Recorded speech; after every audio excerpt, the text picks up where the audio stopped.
Fernando Rosas, profesor Fernando Prieto, e eu profesor desta casa, e presidente desta universidade, Díaz. Vamos comenzar esta presentación, obviamente será breve, para podernos unir a Fernando Rosas, con algunas breves apuntamentos que me parecen, desde o punto de vista non estrictamente do especialista que Fernando Prieto é, para analizar a obra de Fernando Rosas, mas tamén dunha perspectiva até diría persoal, mesmo estando nun ámbito académico. Eu penso que estamos, obviamente, diante de unha das figuras máis singulares dos estudos de ciencias humanas e sociais portugueses. Isto, penso que con toda certeza podo dar fe, e probablemente unha das personalidades máis marcantes, sen dúbida, nos últimos 20-30 anos desa historiografía portuguesa, que está particularmente vinculada ao estudo do Estado Novo, mas, tanto antes de máis, benvindo, profesor Fernando Rosas,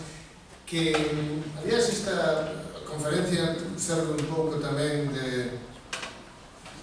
non será en homenaxe, mas de recoñecimento a quen se reformou hai un tempo na Universidade Portuguesa, a deu a súa última lición de chamada, e nos queríamos, desde o grupo Instagram, desde o grupo Galándora, con o apoio de Instituto Camões, poder ter tamén este placer e esta honra de terlo connosco nesta lición en Santiago de Compostela, non é a primeira nem a segunda vez que está aquí, e é, aliás, unha personaxe que coñece ben e que acompaña de perto as questões galegas. Lembro que a primeira vez que uns anos xa que o convidamos aquí para un curso, un seminario, ao día seguinte xa estaba nas páginas do Público do Jornal Portugués un artigo sobre a questón galega de Fernando Rosas, non? Poderá encontrarse por aí por Italia. Eu penso que, e o que me interesa a mí destacar esta multifacetada trayectoria de Fernando, hai aquí unha trayectoria que ten a ver con un movimento político desde moi cedo, e que alguén podría tentar non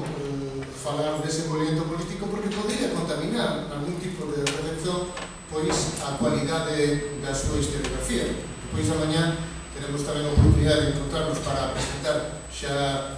moi en concreto o seu libro último, Salazar e os fascismos, para que me parecen dos libros, xa quero anunciar aquí, máis fascinantes do ponto de vista intelectual e tamén da capacidade analítica e dunha lectura tan extremamente fácil ao mesmo tempo que se poden encontrar se viviren nas bancas das lecturas. Fernando é fillo e neto de republicanos, non? Isto é unha cousa que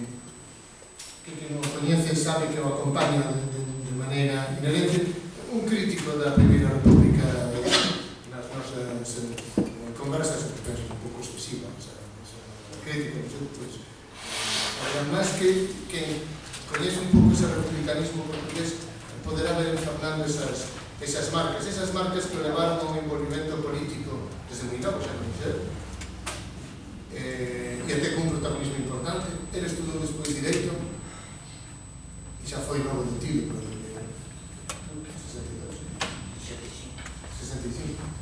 62 comenzaste, non? E, en fin, en diversas formacións de esquerda. Primeiro que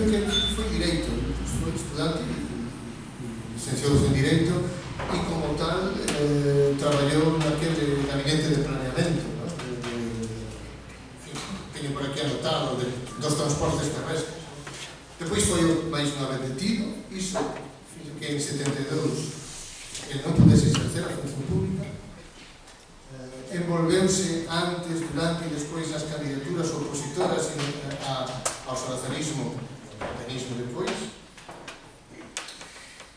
mesmo tipo que estar na clandestinidade durante un tempo, cando a campaña contra de denuncia do asesinato do Amílcar ahora, e ainda estamos en 73, ele nasceu en 46, isto non é tan, non era tan bello ninguén agora na altura, até que chegou o 25 de abril. Foi xornalista durante moito tempo, dirixiu alguna página de historia na Diario de Noticias, entre outros, como despois, anos máis tarde, dirixiría a revista Historia, o Instituto de Historia Contemporánea, que foi onde eu conhecín aí xa máis de 20 anos daquelas aventuras. Todo isto para dizer que despois aquela persoa que estudou Direito, que estudou as regras, as normas, das quais é un conversador ben interesante, pasou despois a querer interesarse por historia, probablemente por interpretar como as normas eran ou non feitas, executadas. E aí foi o seu mestrado en 86, e depois a seu doutoramento en 90, e foi aí cando comezou tamén a carreira de profesor, de investigador, sobre o mundo da historia, sobre os ambientes da historia contemporánea, entrando nun ambiente, tamén se convén dicelo, bastante denso, isto é un eufemismo, bastante confuso, bastante complexo da historiografía portuguesa na altura. Aí había unha voz bastante discordante naquel, por un lado no rescalo do 25 de abril, por outro nunha determinada trayectoria que persoas aquí que creo serán mellor do que a historiografía portuguesa. Máis cousas obviamente poderán dicerse, mas eu sempre fico cando nos últimos anos penso en Fernando coa súa ele é comendador da Orden da Liberdade, e esta parece unha distinción que nasceu do 25 de abril, e comparto, por exemplo, isto con Adriano Correa de Oliveira ou con outros intelectuais portugueses, un elemento ben singular para distinguir unha trayectoria profesional verdadeiramente impecable, mas fundamentalmente ao lado disto unha trayectoria humana verdadeiramente tamén notable, e que eu penso que toda a autoanálise que é perceptible nos seus traballos de maneira explícita e implícita está tamén no modo de aproximarse a esa realidade portuguesa. Iso quería, para concluir, dizer que, a pesar de algunas das moitas dificultades da súa propia trayectoria, algunas que eu comentaba aquí, moitas outras, en Fernando encontrase sempre unha persoa ben cálida, optimista, sempre simpática, sorridente, e estes son algúns dos trazos fundamentais que fan do intelectual, do profesor, do historiador, do político, unha figura admirable e que, con certeza, bastantes das persoas que están aquí, eu, logo enteredas, quero deixar este testemunho de reconhecimento, de admiración e de agradecimento tamén por ter formado. Obrigado.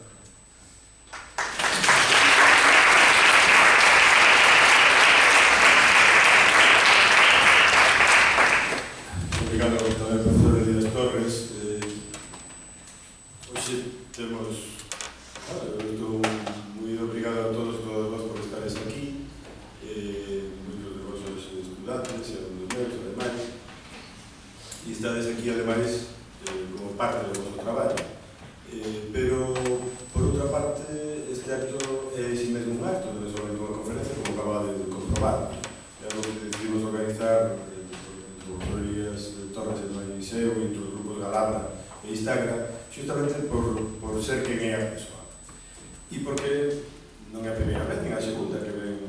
con nós, e porque há pouco o Elías e eu falábamos de que fixo un tempo que non viña, e hai menos tempo ainda nos atopamos en San Etienne nun encontro na Franza, e decidimos que xa era hora de que viñera, porque ademais tiña máis cousas que decir ainda do que xa era.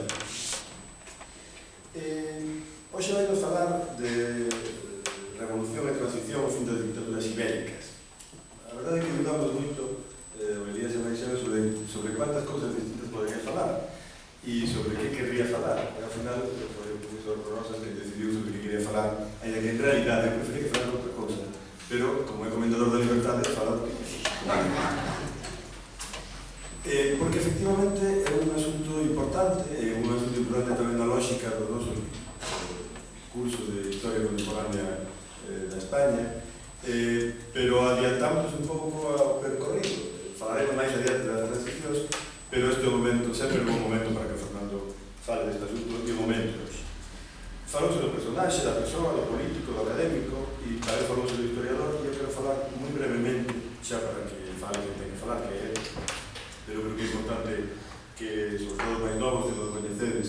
tuve esa ocasión de escutar nas anteriores visitas sagradas que estamos dentro dunha gran autoridade de historiografía peninsular, desde logo da historiografía portuguesa contemporánea e tamén da historiografía europea. Entre outras cousas porque poucos teñen estudado o salazarismo con profundidade porque non fixo e ademais poucos teñen aprendido non só galego aos nosos doutorandos e ven alá, cando deixamos alá ou cando deixaban a Lisboa, a Universidade Nova ou ven aquí, cando en Viña, en que semellaban os fascismos ibéricos. Sobre todo, partindo dunha gran diferencia que é a diferencia da transición e a diferencia da revolución por un lado e da pacífica transición democrática por outro. Cando en origen o fascismo que se estudaba en Portugal era o mesmo fascismo que non podíamos descubrir se mirábamos ben na España. E efectivamente tamén, na opinión dos nosamos, no que dixemos, aprendeunos a mirar con ollos diferentes, con ollos portugueses, un fascismo que aquí estaba camuflado de outras cousas. Justamente, non polo que fora en orixe, sino polo que fora no final. E de iso vai falar hoxe, justamente, creo que. Ele é catedrático de Historia Contemporánea da Universidade Nova de Lisboa, reformado, que continúa dando aulas, entre outras cousas porque foi a alma do Instituto da Historia, foi o orientador de un bon número de tesis de doutoramento moi importantes, se me cabeza dúas especialmente importantes, unha amiga nosa sobre a cultura portuguesa e outra de Fernanda Rolo sobre un asunto tamén moi importante vinculado á historia económica portuguesa tamén. E entre os seus traballos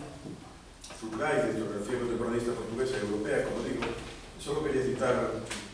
5, e non citaré o máis recente porque vai ser presentado así con pírogos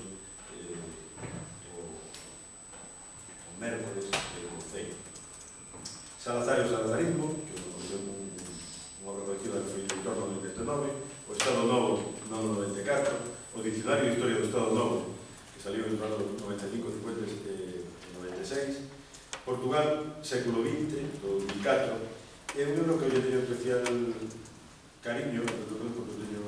adicado, creo que algún outro tamén, que é Salazar e o poder, a arte de saber durar,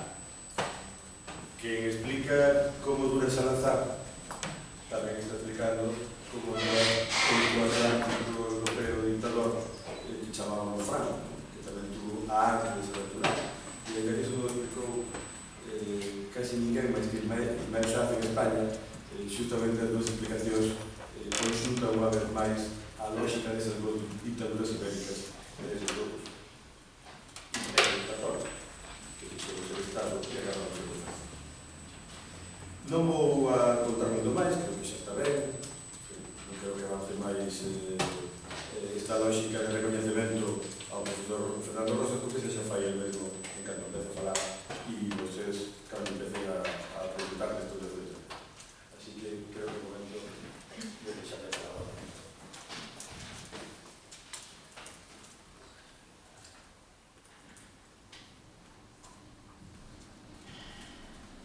Então, muito boa tarde a todas e a todos. Estou extasiado com as coisas magníficas que eu vi a meu respeito aqui da parte dos meus colegas, coisas exageradas, naturalmente devidas também à amizade, e também porque uma pessoa quando vai para velho começa a ter direito assim a uns elogios, a umas coisas e tal. Eu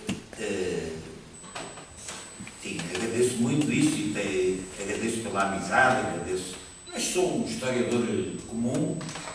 que ao longo da minha vida profissional aprendi muito com os meus alunos, dirigi muitas teses e com todas elas procurei aprender. E continuo a aprender e a estudar, e enquanto tiver juízo na cabeça e força nas pernas, cá estarei. Estarei na história, estarei na intervenção cívica, estarei onde é esperado que eu esteja. Eu queria começar por saudar a Universidade de Santiago, esta velha casa, e os professores e amigos que me convidaram, o professor Elias Torres, um competente do galeguismo de há muitos anos e que tanta coisa me ensinou sobre a Galiza, e o professor Lourenço Preto, o professor Lourenço, que tanta importância teve e tem no desenvolvimento da história contemporânea e na ligação aos estudos em Portugal, nesta matéria. E queria agradecer-vos o convite aos seus grupos, Vistagra, Galabra, e é com um enorme prazer e muita honra que volto a esta escola, que tenho o prazer de estar convosco, alunos de História e provavelmente de outras disciplinas, para regressar a uma cidade onde venho fazer uma coisa que é apresentar um livro aqui em Santiago, ainda antes de ele ser apresentado em Lisboa. E quer o Elias, quer o Lourenço deram o privilégio de o ir apresentar na próxima quinta-feira. Quarta-feira.